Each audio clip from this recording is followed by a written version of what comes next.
Hello and welcome to the Greater Reston Living podcast, the one and only podcast covering everything to do with Reston and Herndon. I'm one of your hosts, Graham Tracey. And I'm the other one, Kathy Tracey. Hey, guys. And today on the podcast, we are going to talk about getting back to Reston's architectural roots. I think we've lost our way a little bit. And our second big topic of the day is going to be all about the Reston Town Center owners, Boston Properties, and what are they doing, making moves, selling properties and other things, and how's that might impact Reston's future. All right. Let's go. So let's get into it. So before we get started, though, Kathy, this snowcrete is going crazy. I think parents of school-age children are going nuts. What's the deal with getting back to school? Well, we had a snowstorm over a week and a half ago, and we still have a ton of ice. The sidewalks haven't been chiseled out yet, and parents are ready to pull their hair out because they want their kids to get back in school. Now, they are back in school now, right? We're recording this on a Thursday. They went back on Tuesday. They went back on Tuesday. With a 2-hour delay. It was a 2-hour delay every day this week. Every day. Okay. So At least they're back, right? They're back. I think back. that's been the argument. So they were away for basically a week. And a day. A week and a day. Yeah. And I think that apparently that first week when the snowstorm happened, there were only actually 2 days that they were supposed to go to school anyway, right? Or 2.5 days, because there was an off day on Monday. And I think they had Thursday and Friday off for parent-teacher conferences or something. And so they didn't actually miss that much school time in terms of snow days because they already were going to miss some. But I did see a lot of people online like arguing back and forth about whether or not kids should be going, should the school system have opened sooner or is safety at all costs, right? What are the arguments here that we're hearing from parents? Well, obviously, parents want them to, they're tired of staying home themselves and want them back in school.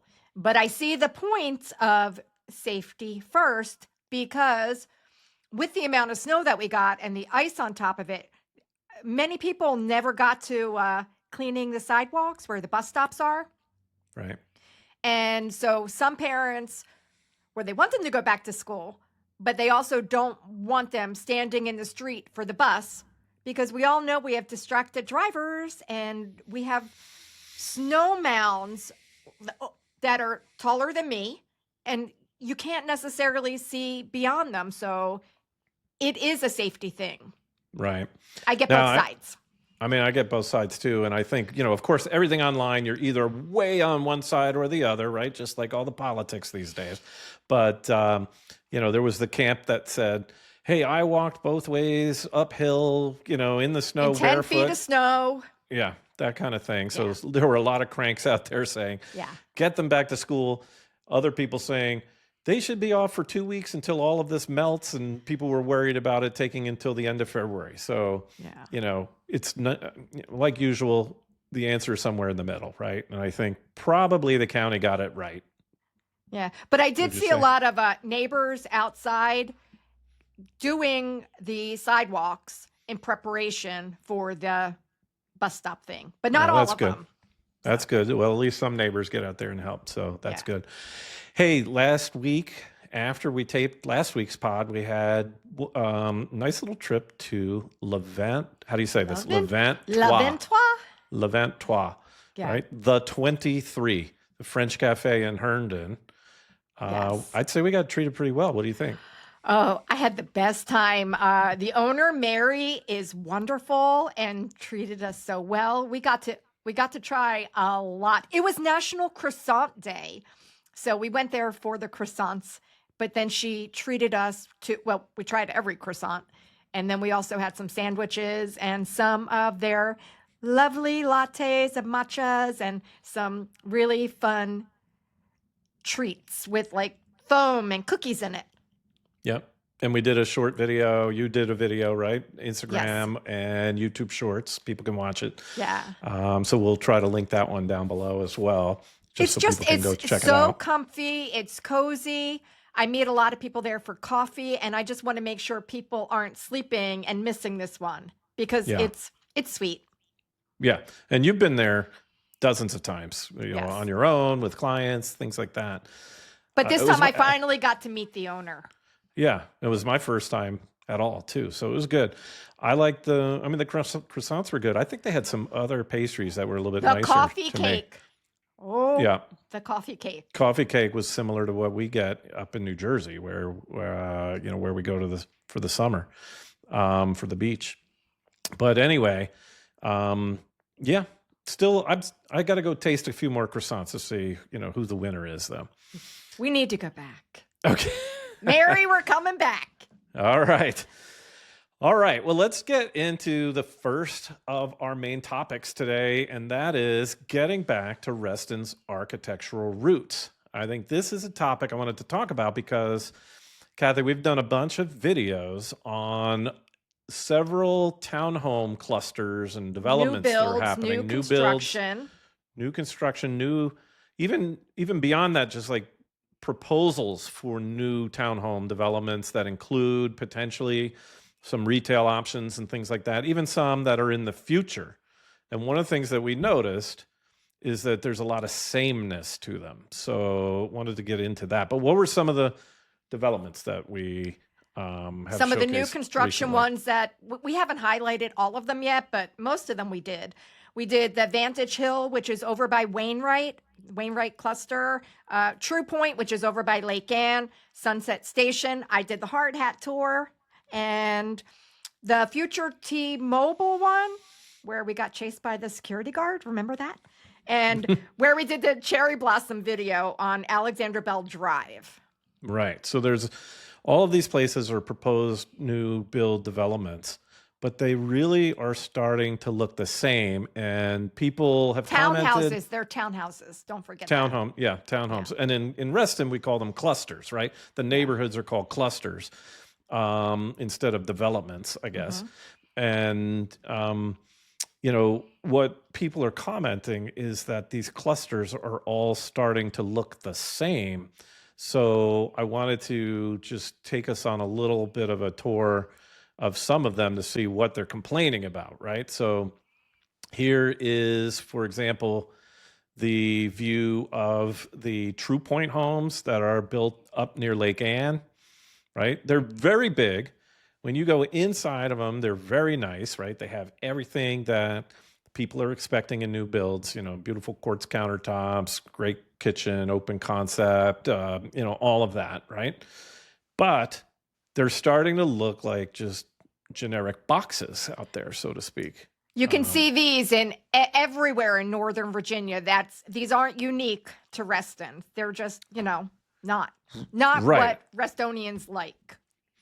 Right. And I think that's part of the point here is that essentially, and here's another view of Sunset Station, which is one of the newer ones that has been, is in progress now, along with that True Point is also in progress at the moment. And this one's a little bit different, but still, you could pop this same set of townhomes into Ashburn and you wouldn't notice the difference, right?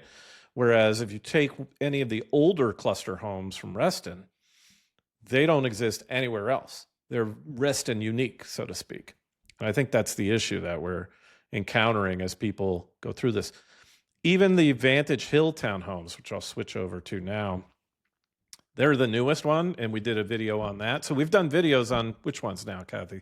The Sunset Station, we've done videos on the Vantage Hill, so we can point to those. Yes. But even these Vantage Hill townhomes, which I do think they did a decent job trying to. They're nice. They have everything that buyers are looking for right now. Right. But they're still, brick boxes. Now, townhomes are tough, right? Because what are you going to do? I mean, they are going to be 20 by 40, and there's going to be 5 or 6 of them in a row. What else can you do? They're probably rectangular and square kinds of configurations. But, the old school Reston townhomes, they were able to, somehow buck this trend, so to speak. So if we look at, so I just Googled a little bit, examples of architecture in Reston. And when you look at a few of these things, I'm just going to pop up a couple of images. Hopefully we can see pretty well. You know, there's the Hickory Cluster, right? Mid-century modern, Waterview Cluster, which looks kind of Scandinavian in nature. You know, lots of examples, even, you know, single family homes. We've got I think this is maybe Colson Cluster. But there's definitely a different vibe to many of the townhomes that you see, you know, that were built in the early Reston days in the 60s, 70s, and even into the 80s. Some unique designs, for example, and I always forget, Kathy, you're going to have to remind me, those clusters near South Lakes Village Center, across from the lake area. What's that one called? Sail Winds or something like that? Oh, no, Solar Ridge. Solar Ridge. Solar Ridge. I don't know why I call it Sail. Solar Ridge, know. those kinds of places. They're and just Thrush totally Ridge, unique. which is on Lake Audubon. Right. So South Reston, Central Reston, mostly South and Central. There's some unique homes in North Reston, but I think North Reston got developed later. So they ended up with that more of, you know, 80s and 90s, more traditional brickfront townhomes for some of their clusters, like Sundial and what's the one over there by off of Wheelie and Reston Parkway? I forget. There's a few clusters over there, and they're fairly typical traditional brick fronts. But South Reston and Central Reston are sort of used to this more unique view. And the other thing that I think is lacking in these new developments is the fact that it used to be, when you look at those old clusters, every single home had a view of the greenery, of the nature, because they were uniquely carved into the landscape. And I think that was one of the principles, right? That's one of the founding principles is blending nature with living, right? And that is one of the ways in which that was manifested through these townhome clusters. Yeah, not looking out a townhouse and seeing another townhouse right behind you. Yeah. And now you they're get just to see sort the of trails. clear cutting an entire area, and just building, you know, townhome after townhome, and then hoping that the tiny little courtyard that's put in between them is making up for the Green lack space of green enough space for people. Yep. Yeah. And not to top it off, we're talking $1 million price tags for most of these as well. So, yeah. I mean, I think this is, I don't know that I have any good solutions for this going forward, because the price of the land is so much that I can imagine, as a developer, the only way I'm going to make a profitable development happen is if, you know, A, I'm charging a fair bit, and B, I'm making use of the entire landscape. And we are getting a lot of comments on the videos where we need more affordable housing, and people really want more single families, but it's tough. Right. And they, you know, those 2-over-2 townhomes, you know, the stacked townhomes are more affordable, but they come with trade-offs, right? Now you have to walk 2 flights up if you're going to be on the top levels. Yeah. And the bottom level ones have somebody living over them. So it's sort of more condo living, a little bit more affordable, but not quite what I think people are having in mind when they're saying that. They're not for everybody. Yeah. But people like them. Okay. So anything else on the architecture? I think we need to do a deeper dive one of these days, Kathy, on like how the architecture came about and some of the principles. Maybe you and I need to go over to the Reston Museum and dig in a little bit, so we can come back in another episode and you know, kind of discuss the higher level principles around what we want, and maybe how we can solve this problem at some point. Let's do it. Yeah. Field trip. Another topic, we're used to those, for crying out loud, right? We'll have to do a video. We're getting ready to do another fun one next week with a new place that's coming. Should we talk about that? No, we'll save that. Save that one. Save that one. We need to tease that at a later point. Okay. All right, let's look at our next story, which is, go ahead, Kathy. What's cue us up here? Reston Town Center sold the signature building, the apartment building, back in December. So that's been sold to someone else, and Boston Properties no longer owns it. That's right. Here we are in the Washington Business Journal, where it says Boston Properties sells the Reston apartment tower and suburban development site. Yes. Okay. And this comes on the heels of them selling a few other properties that they have in their portfolio across all of their different areas. They're not just here in Reston, of course. Right. And this one sold for $236 million, and that works out per unit to roughly $465,000 price tag per unit. Wow. Right? That's wild. So if they were, and who knows, maybe they're going to be transformed into condos at some point, right? That's happened to some of the other buildings in the Reston Town Center. For example, the Savoy and Market Street. I think those two were apartments when they were originally built, and then they got transformed into condos at a later date. So who knows, that could happen. I saw a comment, though, that somebody had mentioned, because I think I first saw this article on Fairfax Now, and there was a comment there by one of the frequent commenters saying, oh, they believe this was Boston Properties in retreat, like maybe it was a signal of something going bad at Reston Town Center. But I think it's the contrary to that, right? So wait a minute. So what you're saying, does this mean Boston Properties might be worried about investing in Reston Town Center? Well, that's what the commenter was thinking. And I've got to tell you, I mean, I don't know for sure, but I think there's some clues when we look at this article in the Washington Business Journal, because what this is part of, this sale of, what did you say, $250 million for the signature? Is part of 236. $236 million. It's part of their plan to, and this is here in this article, their plan to dispose of $1.9 billion worth of its real estate portfolio. And they're quoted here as saying, you know, that they're optimizing their portfolio is the key strategic priority for them. And the idea is to both raise capital to fund their industry-leading premier workplace developments where they can achieve more attractive returns, and as well as increase their premier workplace portfolio concentration in central business districts in our core gateway markets, of which Reston Town Center is one, right? A premier workplace development. The Reston Town Center is mostly made up of offices with retail below and some living, some homes and things like that. We all come here for the events and for the restaurants, but thousands and thousands. Our office is located. In our office.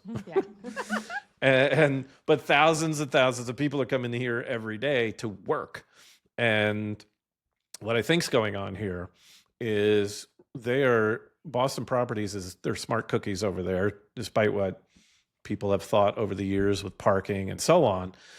They see that Reston Town Center itself is one of their core strategic properties. And I think they're divesting the money so they can continue the build out. So they're selling a property like Signature to another owner, but then they're taking that money and they're reinvesting it further development. So we've covered before here the RTC Next. Right. And let's not forget about RTC North that's coming in a couple of years. Exactly. So there's like a lot more to do. That's over by the library. Yeah. So RTC Next is south of the core town center, right? That's where the Skymark building is, the Volkswagen building, from the Metro. Fannie Mae. Yeah. And then they're going to build out a second phase of that right across from the Metro where those brown low buildings are. So that whole thing is to be developed.